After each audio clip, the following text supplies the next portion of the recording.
everybody doing this morning? Everybody's tired this morning? I know several have said they were tired. Must have been in the...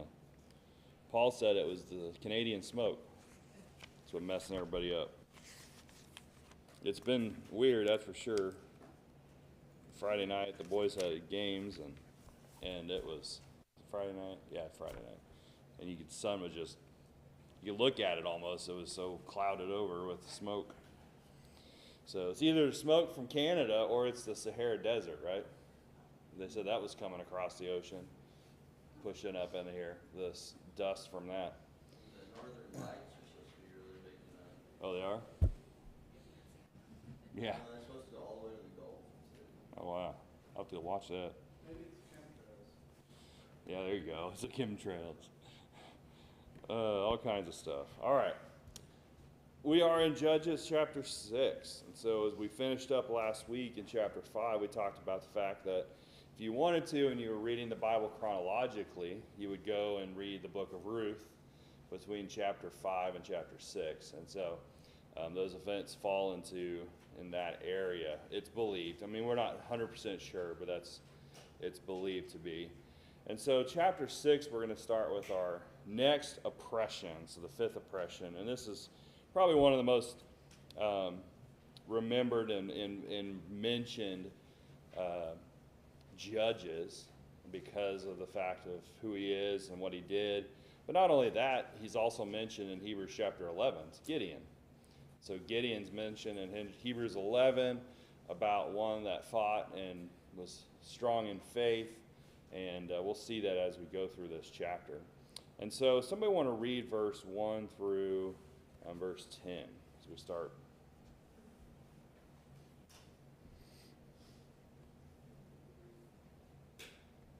Then the children of Israel did evil in the sight of the Lord. So the Lord delivered them into the hand of Midian for 7 years. And the hand of Midian prevailed against Israel because of the Midianites. The children of Israel made for themselves the dens, the caves, and the strongholds which are in the mountains.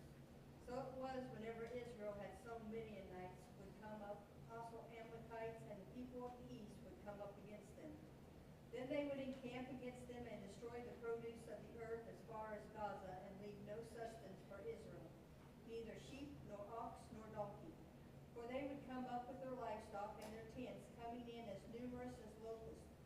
Both they and their camels were without number, and they would enter the land to destroy it. So Israel was greatly impoverished because of the Midianites, and the children of Israel cried out to the Lord.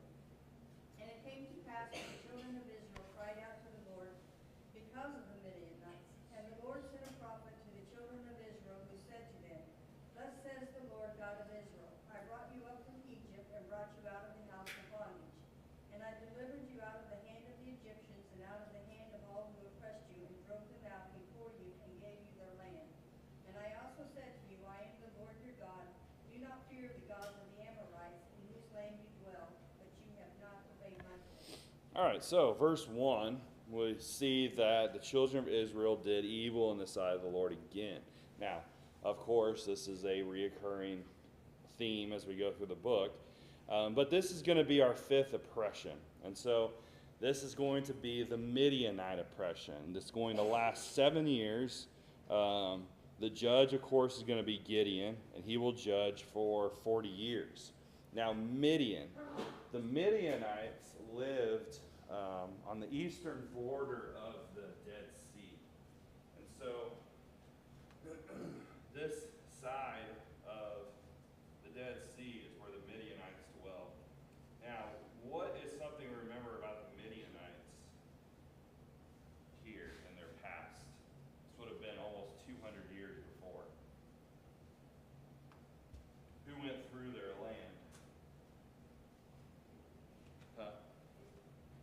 No, it would have been Moses and the Israelites. And so when the Israelites were coming up into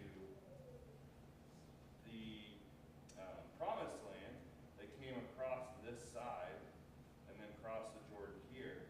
But the Midianites have been a long-time enemy of Israel. And so we have a history. They have a history together. Now, the Midianites were descendants. Somebody read Genesis 25 and verse 2.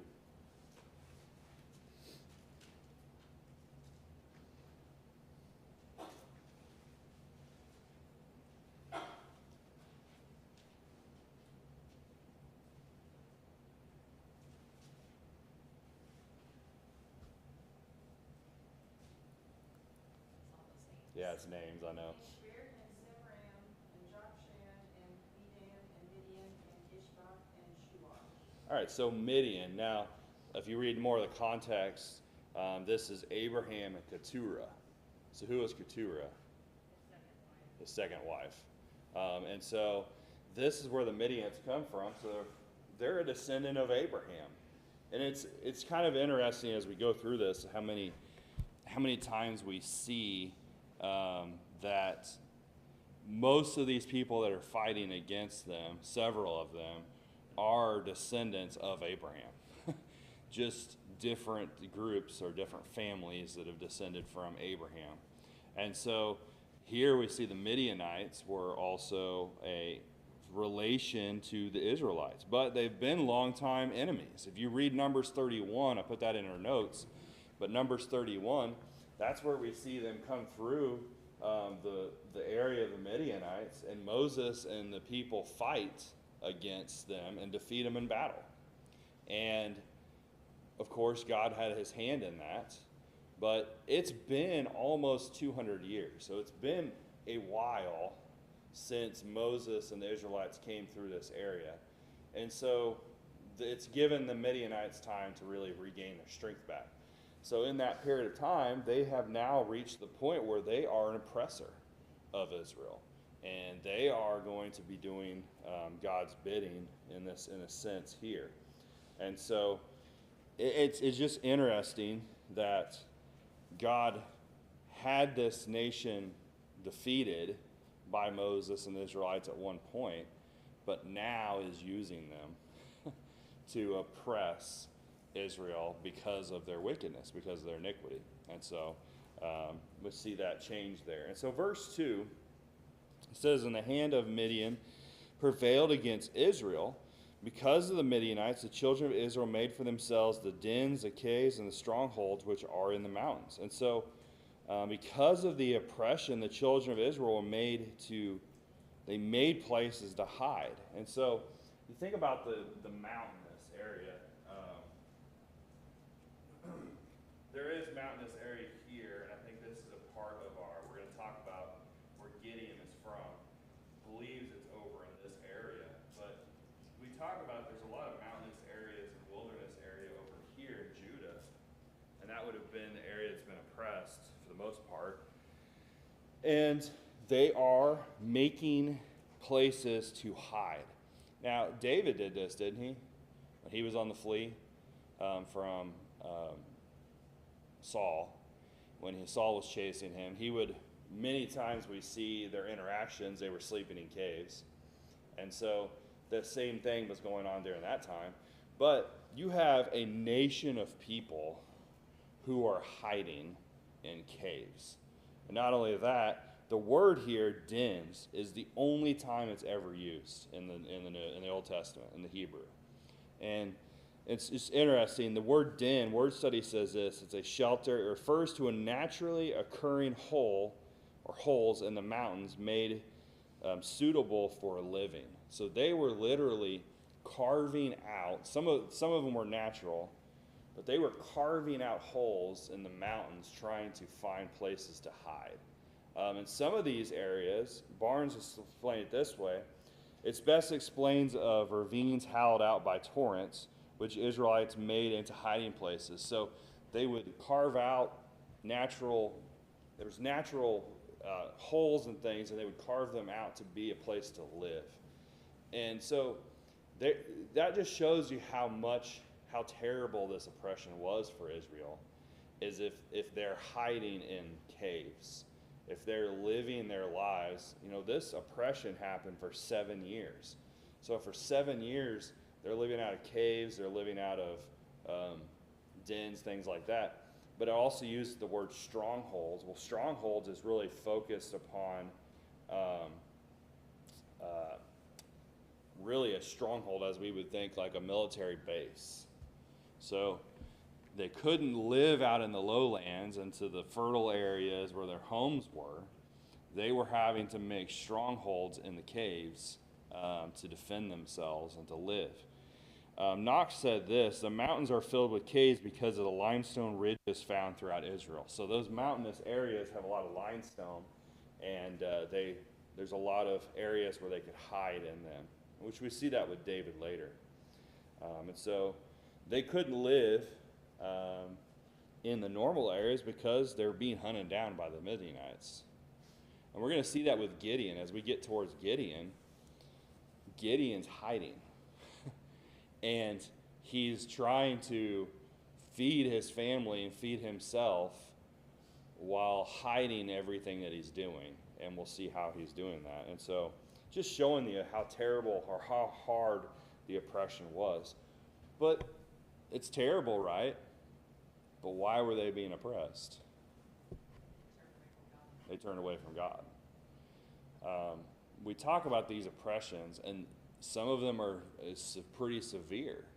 And really, they're kind of getting more and more severe as we go along. They're not learning their lesson, right? They're doing this over and over again. And so, really, it kind of falls along with this generation after generation, because the time they have a period of time of peace is 40 to 80 years sometimes. And so each generation's having to relearn that lesson.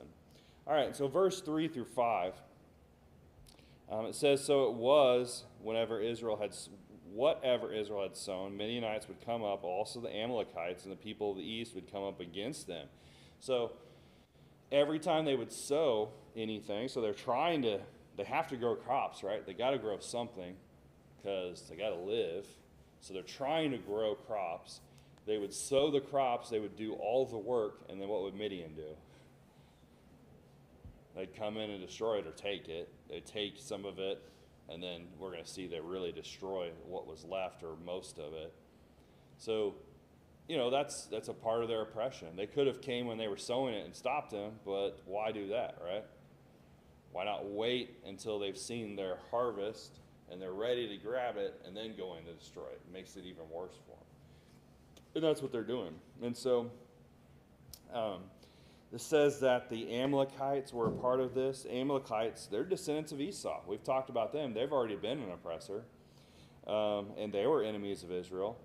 And so, but the people of the east, well, who are they? Well, Holmes' Bible Dictionary says this: they probably inhabited the Syro-Arabian desert between Palestine, Syria, and the Euphrates, which is to say the areas of the east of Canaan. The sons of the concubines of Abraham were sent to live in the east country away from Isaac.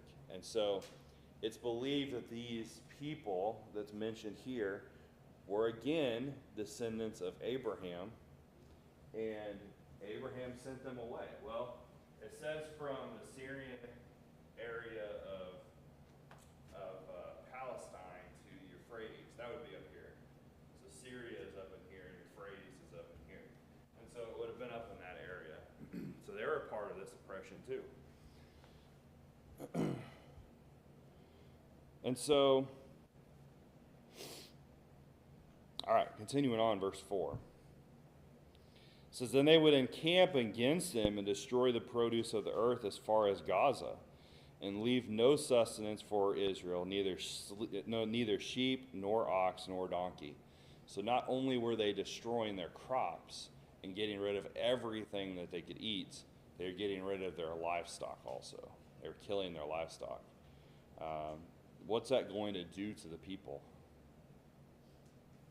If you're all of your livelihood is being taken away, what's that going to do? Yeah, it's going to starve them out. So they're going to be getting pretty desperate, really, is what it is. And so, continuing on, verse 5, it says, for they would come up with their livestock and their tents, coming in as numerous as locusts, both they and their camels were without number, and they would enter the land to destroy it. So they were nomadic people. Okay, so they lived in tents. Not only that, the Amalekites were believed to be a nomadic people also, because they're descendants of Esau. Esau was one that lived off the land, right? He would go out and live. He hunted and things like that. So they were nomadic people. These people of the east, same way, lived in tents. So these were nomadic people, so they would move from area to area. When I thought about this, they would bring their livestock in, and they would destroy it, the area. They'd let their livestock just eat everything. And it says that they were numbered. They couldn't even number them. They were like locusts. Well, what does locusts do? Yeah, it's a hyperbole, I think that's how you say it. Hyperbole, there you go. I'm going to say that wrong every time. I say that wrong every time. It's stating the fact that they're not locusts, but they're like locusts, right? I think about Abraham. Abraham had such great livestock that places that he would go would ask him to leave, right? Because he had so much stuff. And he was a nomadic person. He moved around also really after he left his family, he became nomadic. But I thought about that when I was reading this. It's similar to Abraham. He was asked to leave, and he had to move around constantly because his livestock was so great. Well, these people, they used that as a weapon to oppress them even more. And so there's great number of livestock. So then verse 6, it says, so Israel was greatly impoverished because of the Midianites, and the children of Israel cried out to the Lord.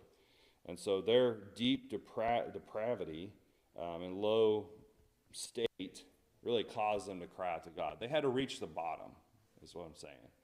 They had to reach that point where they said, it's time to turn to God.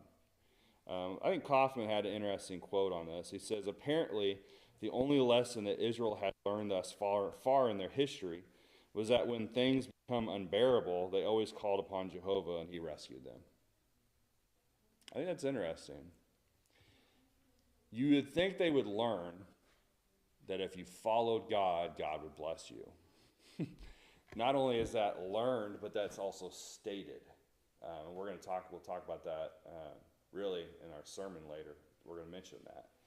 But it was a covenant that God had made with them, that if you follow me, I will bless you. Yet they didn't learn that lesson. What lesson did they learn? When things get tough, God will fix it. And God did, right? He did. They were his people. He wasn't going to let them completely get wiped out, because why? He needed the sea line. It was his people that he was protecting to bring about Christ. And so they would reach bottom. Now, we sit here and go, well, that's terrible of them, but how often does that happen in our lives? Or many people's lives, right? We reach bottom, and then we say, okay, now it's time to make a change. And so, we could look back on our lives and go, okay, the times that I was doing what I should, I was living righteous, God was taking care of me, God was blessing me, I should stay with that. But sometimes we forget that, right?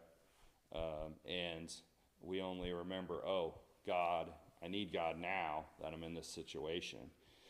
So I don't think we're any different. Each one of us have ups and downs in our lives, right? And how we move through our life. And so I think it's a lesson we can learn also. It's time to look back and think about the good that God has done for us because we've been living righteously. Now, it's not always perfect, and we're going to talk about that again also in the sermon, but just because we're living righteous does not mean that we're going to be blessed all the time. But I feel like ultimately our life is better when we are living righteously, right?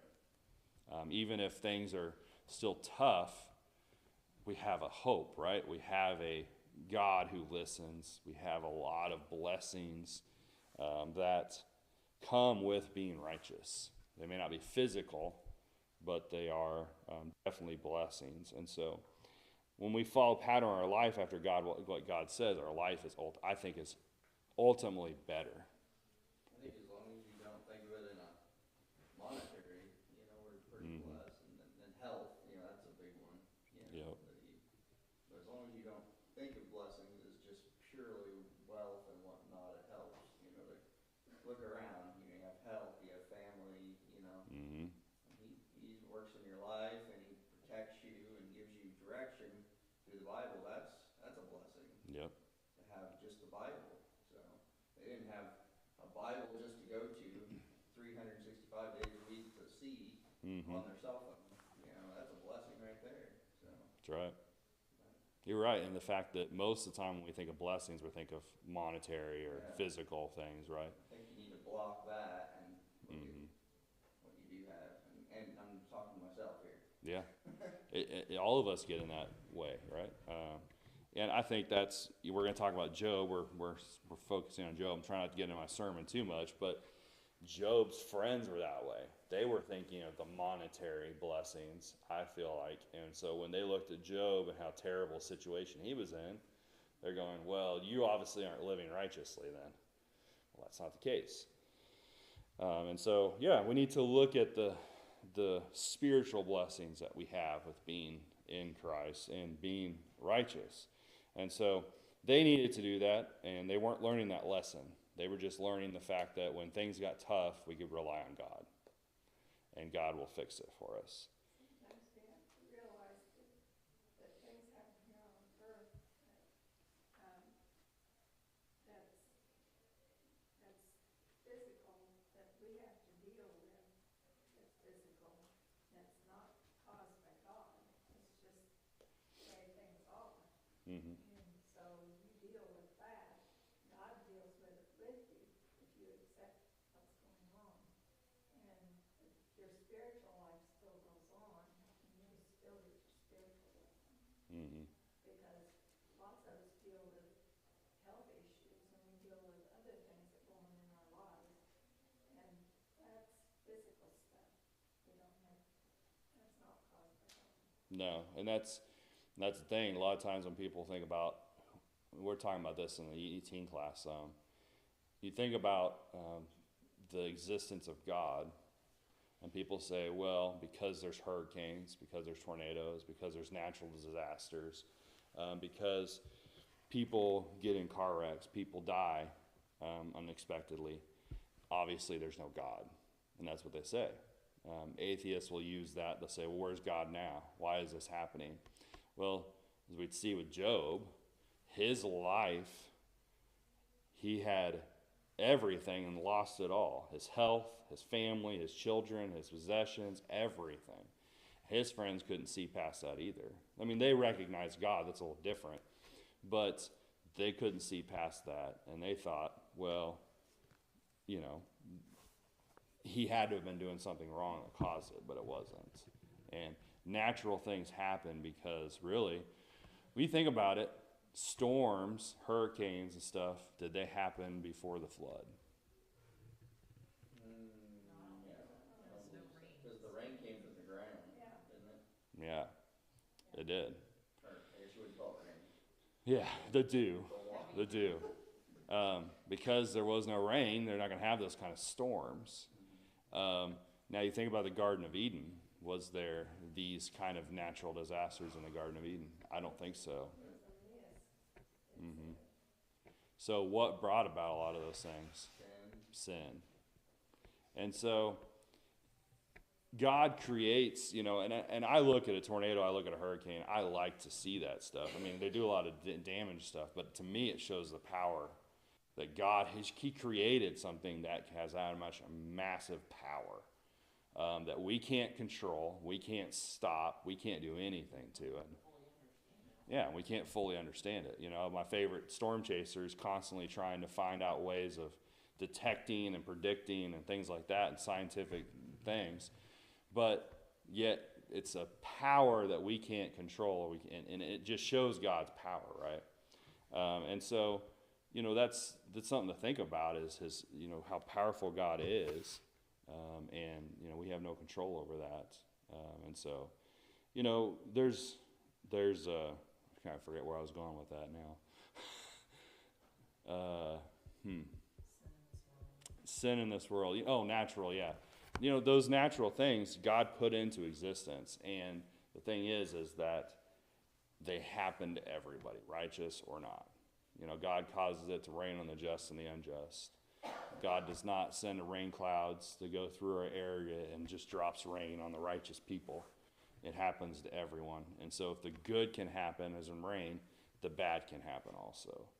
And so we can't blame God. And so people say, well, there is no God because natural disasters happen. No, God allows them to happen because it's a part of nature. It's part of what he created, and he allows those things to happen. So it's also a reminder of the consequence of sin because they weren't before the flood. mm-hmm. Now, since the environment has so rapidly changed after the flood, from us losing all of that protection that he had, it's a consequence. I don't think we have them if there hadn't been sin. Yeah. And so we can blame Adam, right? But Romans chapter 5 tells us that death passed upon all men because all men have sinned. And so, yeah, we could say, well, it's Adam's fault that we live in this kind of world. No, it's my fault. It's your fault. It's everyone's fault because we all have sinned. And you think about it, who didn't sin? Christ. Yet he suffered way worse than any of us is ever going to suffer. So, and so there's a lot of things to think about with that, for sure. And so, they needed to learn from that and learn from their past, but they didn't. And so, Romans 15, verse 4, the things that were written aforetime were written for our learning, that we, through patience and comfort of the Scriptures, might have hope. We learn from these examples so that we don't make the same mistakes as them. That's why we study this. A lot of times people read through the book of Judges and say, oh, it's just an account of the things that Israel did. No, we can learn from their mistakes. And so that doesn't mean we're going to be perfect, but we can learn from their mistakes and help to better our lives and our service to God. And so that's what we can pull from that. All right, any more questions on that or comments? All right, so verse 7 says, and it came to pass when the children of Israel cried out to the Lord because of the Midianites, that the Lord sent a prophet to the children of Israel who said to them, thus says the Lord God of Israel, I brought you up from Egypt and brought you out of the house of bondage, and I delivered you out of the hand of the Egyptians, out of the hand of all who oppressed you, and drove them out before you and gave you their land. Also I said, I am the Lord your God. Do not fear the gods of the Amorites, in whose land you dwell. But you have not obeyed my voice. And so he sends a prophet. Now, we're not told who this prophet is. Yet, this prophet had a message from God. Now, there are many, many prophets mentioned in the Bible that are not named. So, it's not really important. Some want to say, well, this was Phinehas, which was the high priest at that time.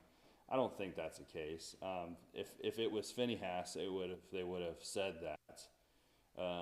No, I think this is just an unnamed prophet who God found, who was a righteous man, who God was using to come and to give them this message. And really, what is the message? They broke their covenant with him. Yeah, they broke their covenant. So there's a couple things, yeah. They broke their covenant. God made a covenant with them. And so what is that covenant? Well, somebody read Exodus 34, 10 through 16.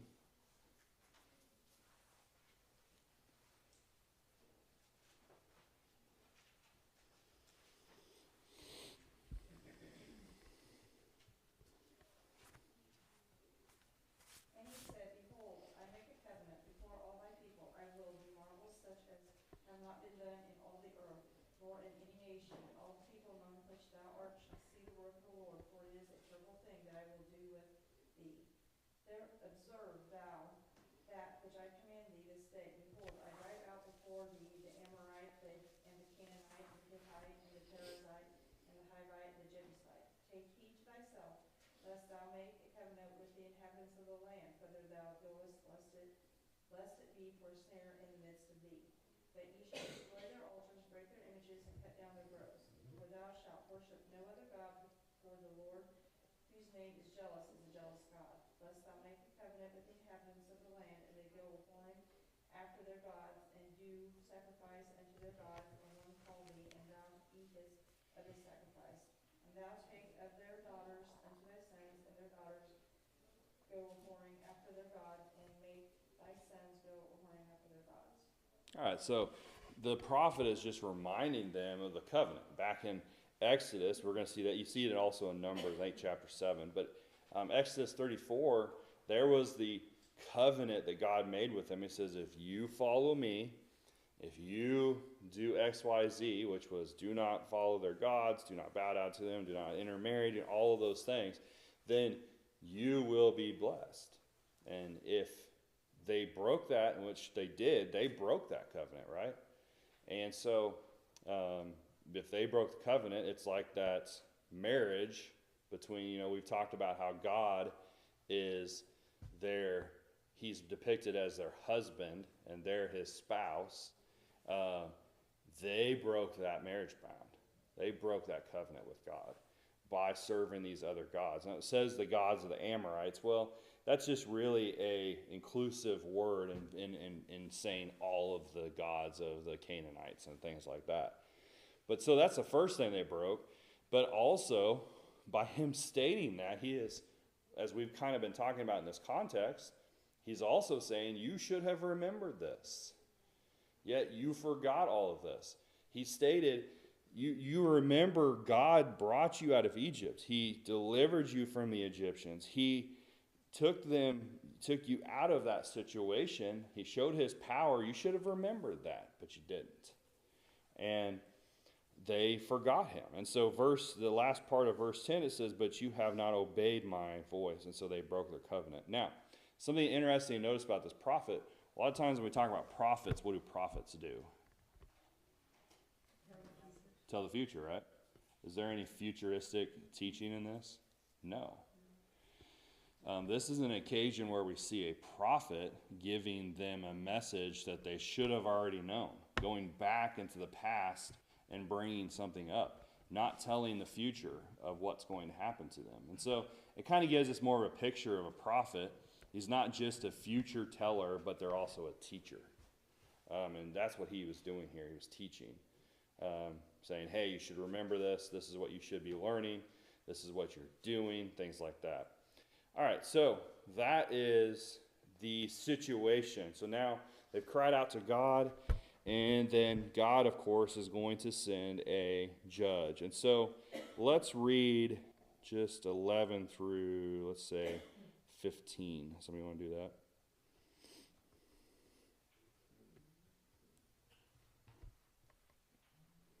Now the angel of the Lord came and sat under the terebinth tree, which was in Ophrah, which belonged to Joash the Abazite, while his son Gideon threshed wheat in the winepress in order to hide it from the Midianites. And the angel of the Lord appeared to him and said to him, the Lord is with you, you mighty man of valor. Gideon said to him, O my Lord, if the Lord is with us, why then has all this happened to us? And where are all his miracles which our father told us about, saying, did not the Lord bring us up from Egypt? But now the Lord has forsaken us and delivered us into the hands of the Midianites.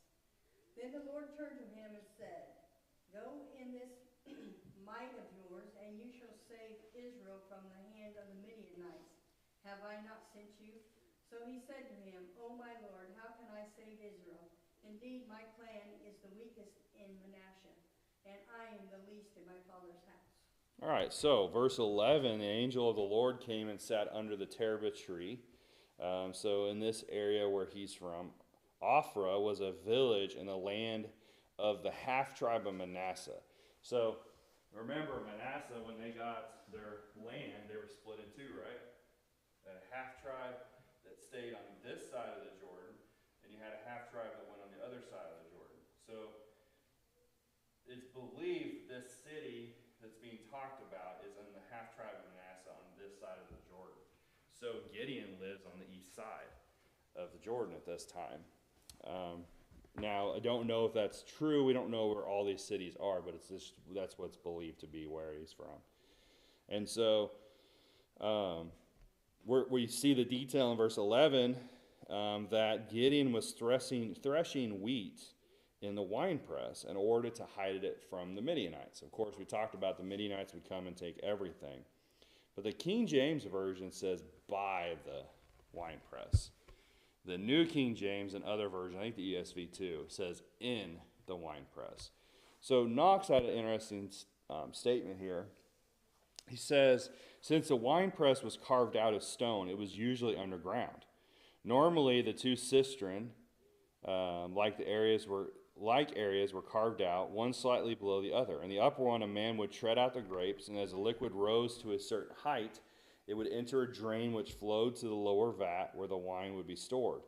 Many of those were large enough for a man to hide in, and Gideon was probably down in the winepress with some kind of brush or other material covering the entrance to hide him completely from his enemies. So if you look at it in the sense of what the New King James and other versions say, they say in the winepress, he was in this